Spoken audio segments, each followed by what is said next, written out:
Сала мамандарының техникалық зерттеулерінің нәтижесінде еліміздегі ең ескі жылу электр орталықтары анықталды. Оның ішінде Кентау қаласындағы жылу энергетика орталығы үштікті аяқтап тұр.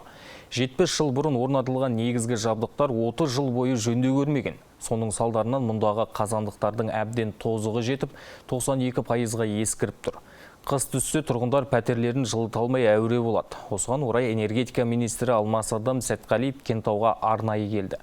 Министр тозығы жеткен ғимаратты аралап жай күймен танысты.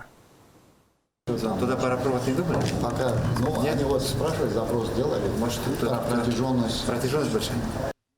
Орталықта 8 қазандық бар. Мердігер мекемемен келісім жасалып, қайта жабдықтау жұмыстары басталған. Жауаптылардың айтуынша, енді су айдайтын 4 станцияның қуаттылығы күшейтіліп, 4 қазандық күрделі жөндеуден өтеді. Осылайша орталық келер жылы толық қайта қалпына келтірілмек. Ол үшін мемлекеттен 14 миллиард теңгеге жуық қаржы бөлінген.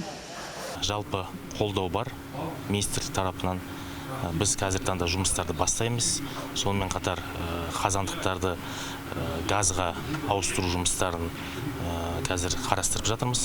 Сол жобаны жаңа экспертизадан өткеннен кейін бізді министрлік толық қаржыландырамыз деген уәдесі бар. Одан бөлек біз қала ішінде 6 километр магистралды жылу құбырларын қазір таңда жөндеуден өткізіп жатырмыз. Одан бөлек 14-5 шақырым магистралды жылу құбырларына жобалық сметалық құжаттамалар әзірленуде. Және 81 километр ішкі орамдық жылу құбырларын ауыстыруға жобалық сметалық құжаттамалар әзірленуде.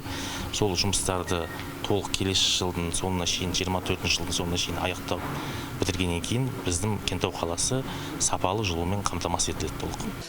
Жылу электр орталығында 400-ге жуық адам жұмыс істейді. Олардың орташа жалақысы 166 мың теңге.